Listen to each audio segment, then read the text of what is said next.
সাইয়েদনা জিব্রাইলকে বললেন, জিব্রাইল তুমি এক কাজ করো, ফেরাউনের মাথাটা একটু পানির মধ্যে ঠেসে ধরো, আরো কয়েক ঢোক পানি ফেরাউনের পেটের ভেতরে ঢুকিয়ে দাও। খেতে খেতে ফেরাউন শেষ। ফজরের পরে আক্রমণ। সাইয়েদনা মুসা আলাইহিস সালাম বনী ইসরাইলের মুমিনদেরকে নিয়ে দিলেন এক দৌড়। সাইয়েদনা মুসা আলাইহিস সালাম দৌড়াতে দৌড়াতে যে দেখলেন বিশাল এক লোহিত সাগর। আল্লাহরে ডেকে বললেন, আল্লাহ আমার সাথে যেই বনী ইসরাইলের লোকেরা আছে এরাই তোমার মুমিন বান্দা।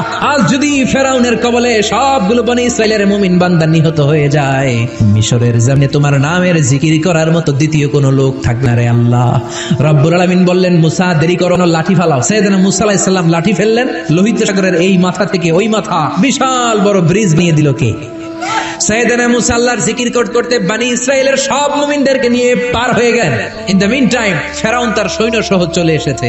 এসে দেখে কি আজীব তামাশা, গতকাল এই জায়গায় কোনো ব্রিজ নাই, তাকিয়ে দেখে ওই তো মুসাকে দেখা যায়। সে বলল, আমার সৈনিকেরা তোমরাও মার্চ করো, মার্চ অন দ্য ব্রিজ। মুসা আলাইহিস সালামের পেছনে পেছনে ধরার জন্য সেনাবাহিনীর সব সৈনিকেরা লেফট এন্ড রাইট করতে করতে মাঝ বরাবর চলে এসেছে। সাইয়েদনা মুসা আলাইহিস সালাম লাঠি তুললেন, লাঠি ফেরাউন সহ লোহিত সাগরের মধ্যে ডুবিয়ে দিল কে? তার সাথে সাথে ফেরাউনের সব সৈন্যগুলোকে পানি খেতে খেতে এক একটার পেট এত বড় হয়েছে।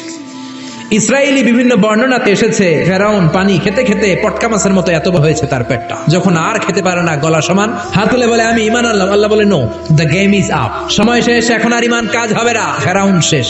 কিন্তু ফেরাউনের ছেলেরা দুনিয়াতে আছে না নাই? ফেরাউনের চাচাতো ভাইদের গোষ্ঠী আছে না নাই? যারা নবীদের কথা সহ্য করতে পারে না, কোরআনের কথা সহ্য করতে পারে না, ইসলামের কথা শুনলেই গায়ে চুলকানি দেয়, এরকম বেয়াদব আছে না নাই?